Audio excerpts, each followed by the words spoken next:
10 en punto.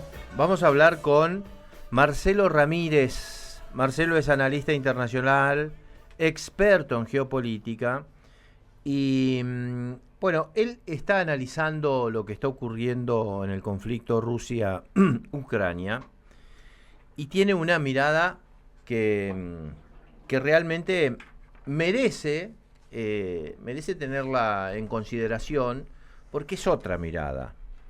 Y ustedes vieron que nosotros, las veces que hemos tenido a distintas personas que analizaron este conflicto, fuimos por otro lado, no fuimos por el lado de lo que indica la manada, sino por lo que entendemos que también es parte de la realidad y merece tener lugar en este espacio. Por eso la producción lo contactó a Marcelo y lo tenemos ahora al aire. Marcelo, bienvenido, buen día. Buenos días, Alejandro, ¿qué tal cuentan? Muy bien, Marcelo. Bueno, un gusto charlar contigo. Un poco que nos cuentes cómo ves vos este conflicto y nos traslades un poco esas conclusiones a las cuales estás arribando. ¿Te parece? Sí, voy a tratar de ser lo más breve posible, ¿no? Creo que esto tiene que ver con un conflicto general que hay entre la OTAN y Rusia, que a su vez se inscribe dentro de un conflicto, podríamos decir, entre Occidente y los nuevos poderes emergentes, la mayoría que están en Asia, encabezados por Asia, por China. Lo que sucede es que indudablemente China comienza a superar a Estados Unidos en todo lo que podíamos tomar como referencia: economía, finanzas, tecnología, e inclusive empieza a avanzar rápidamente en el plano militar. Esto creo que pasa como algo natural en la historia. Cuando emerge una potencia, el rediseño global, más en un mundo tan complejo como hoy, donde hay tantas organizaciones y hay organizaciones como la ONU, deben representar el mundo actual, tal como se vive hoy y no como fue diseñado en algún momento en el pasado, y sobre todo como derivó en un modelo hegemónico de Occidente a partir de los años 90, cuando desaparece la Unión Soviética. Bueno, las transiciones no son fáciles. Este Occidente globalista, basado en una estructura financiera especulativa, necesita de alguna manera poder frenar ese ascenso. Y ese proceso se empieza a dar, podríamos decir, por capítulos. La primera rebeldía contra ese orden, que podríamos decir seria, la produce Rusia cuando frena el intento de desestabilización de Bashar al-Assad en Siria. Y paralelamente a eso hace otra acción, que es la de recuperar Crimea, que fue parte del Imperio Ruso desde que se ganó ese territorio a los otomanos en el siglo XVIII, y de alguna manera alienta o sostiene una rebelión de una parte del pueblo ucraniano contra el gobierno que había surgido del golpe de Estado en el 2014 contra Yanukovych. Acá van a jugar mucho las formas en que se presentan las cosas. Como Occidente tiene el control básicamente de la prensa y por lo tanto del relato, presenta como una revolución de color bondadosa lo que sucede en el Euromaidán, pero en realidad lo que era lo que hoy estamos viendo: la instalación de un gobierno con algunos tintes realmente neonazis, como los que hemos visto por las masacres que se produjeron en el Donbass, y durante 8 años se produce aproximadamente la muerte de 14.000 ucranianos de origen ruso. Esto tiene que ver porque Ucrania en realidad es un estado artificial, sin antecedentes históricos, que comparte un mismo origen con Rusia, y que después, a partir de las invasiones mongoles, se divide el mundo eslavo en esa región en un sector que va a depender del Principado de Moscú y otro sector que se va a ir aliando o va a ir identificándose con el pensamiento más occidental. Por eso también vemos que hay diferencias entre ortodoxos y católicos entre este tipo de eslavos. La idea de alentar a este sector del batallón de Azov y otros neonazis tiene que ver con que ellos ni siquiera se consideran eslavos, sino escandinavos y protogermanos, por lo tanto tienen que limpiar su país, que lo están construyendo, de elementos eslavos que son despreciados. Bueno, esto tiene que ver con estas ideologías nazis que yo decía, y que obviamente la prensa no cuenta.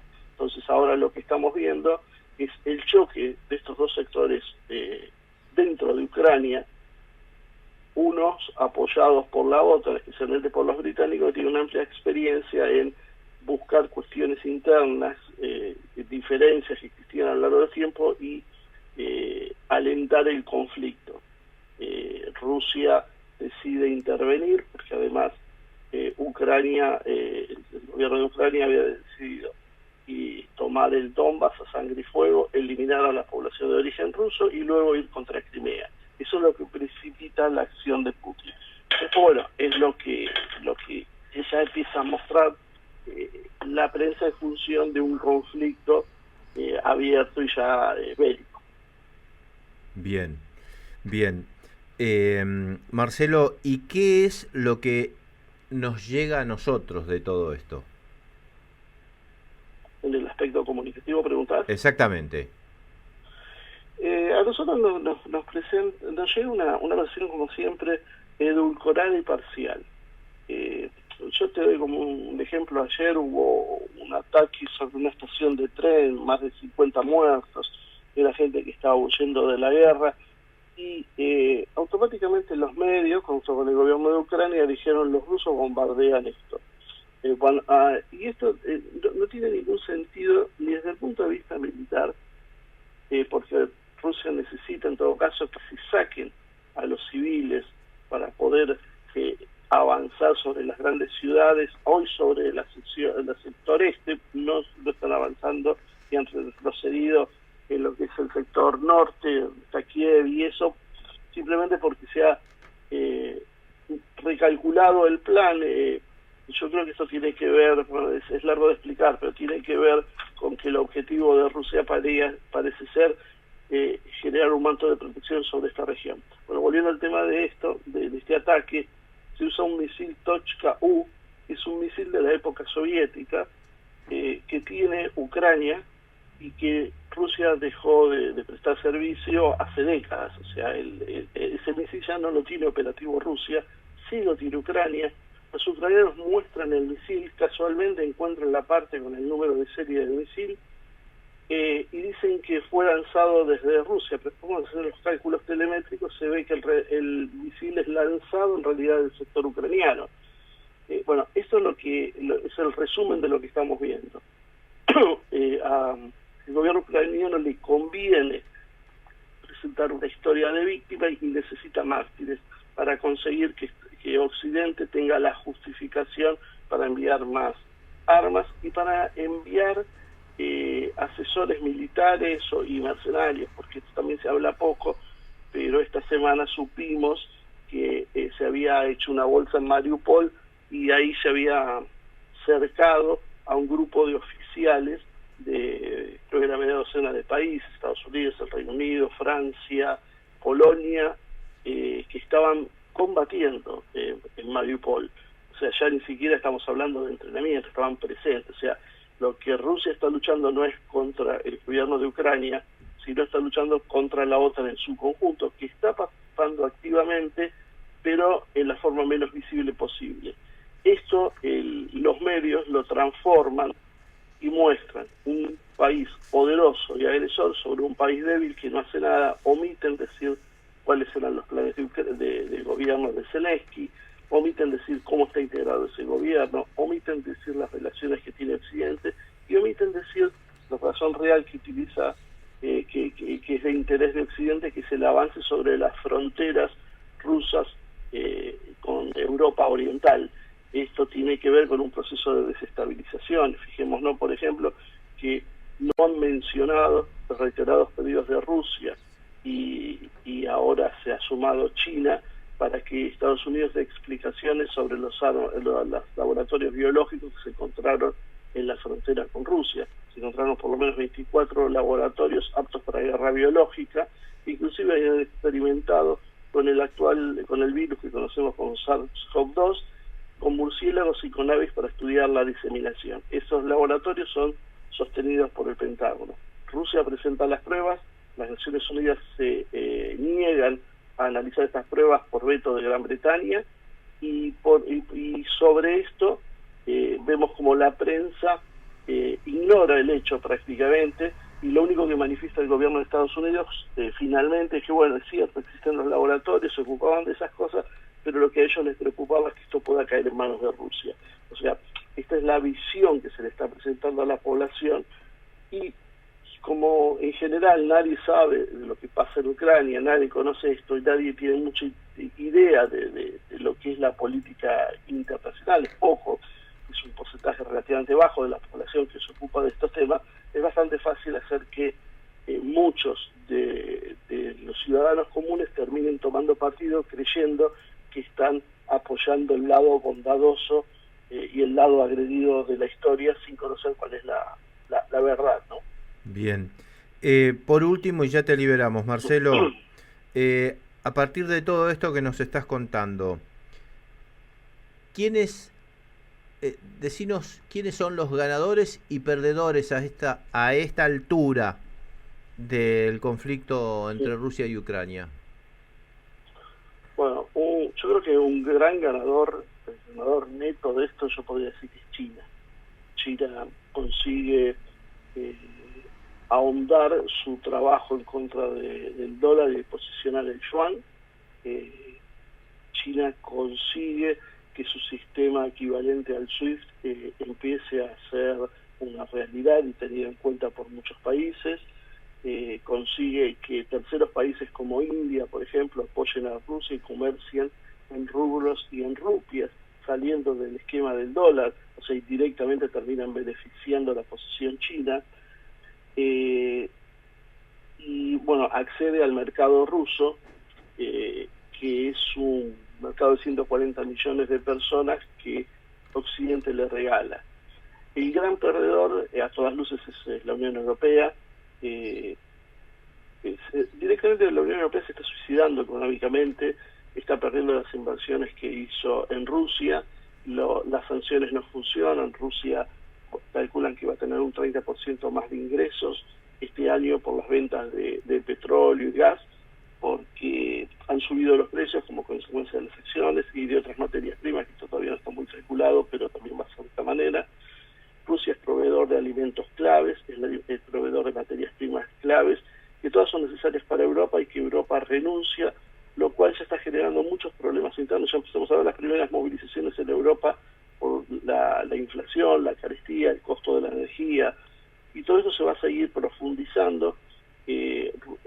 Ha demostrado incapacidad para imponerse sobre Rusia y además ha demostrado fisuras internas cuando, por ejemplo, Hungría se niega a no pagar en rublos y perder el gas ruso.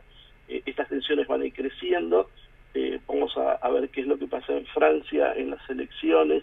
Si Le Pen, por ejemplo, consigue llegar a la presidencia, consigue de alguna manera tener un apoyo político mayor y que de alguna forma modifique el rumbo de una Francia que no está muy contenta de lo que está pasando.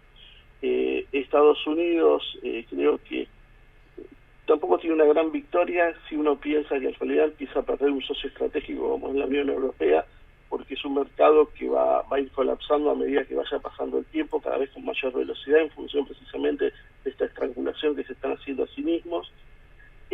Y también ha mostrado, por ejemplo, la votación de las Naciones Unidas sobre el Consejo de Derechos Humanos, que realmente los que apoyan a Estados Unidos es la Unión Europea, Canadá, Japón, Australia, y no mucho más que eso. Después una serie de pequeños países que parecen numéricamente ser muchos para llegar a 93 votos, pero por otro lado, cuando uno mira lo que se abstuvo o votó en contra, se encuentra con que los países petroleros se abstuvieron, China votó en contra, India, Indonesia se abstuvo, Brasil, México, excepto Argentina y Chile. Podríamos decir que la mayoría de los países de relieve se han mantenido, de los países de relieve no propios de esta comunidad internacional, como ellos mismos lo denominan, se han mantenido en una posición que hoy, dadas las presiones presiones que ejerce Estados Unidos, podríamos decir que es favorable a Rusia, porque la abstención era ser favorable a Rusia. Entonces creo que ahí también vemos que hay un Estados Unidos que parece más actuar a la desesperada que por una planificación estratégica. Y por último, bueno, Rusia creo que económicamente ha demostrado que firme, el rublo sigue recuperándose, de hecho ya están en valores superiores a los que tenía antes del inicio de la operación militar en Ucrania, y demuestra además que su ejército ha sido contundente pese a la propaganda que intenta mostrar como un ejército obsoleto, mal entrenado, con poca logística, pero la realidad es que hizo lo que quiso y Ucrania hoy no existe como poder militar, solo tiene una serie de guerrillas que pueden incomodar, pero la iniciativa es de Rusia, se combate cómo y dónde y cuándo Rusia quiere, no cuando las Fuerzas Armadas ucranianas lo deciden. Esto es una muy breve síntesis, ¿no?, de lo que está pasando. Marcelo, muchísimas gracias, te mando un fuerte abrazo. Bueno, muchas gracias por llamarme, a disposición como siempre. Gracias, muy amable. Marcelo Ramírez, analista internacional, experto en geopolítica, la otra mirada sobre el conflicto en Rusia, entre Rusia y Ucrania. 10:16.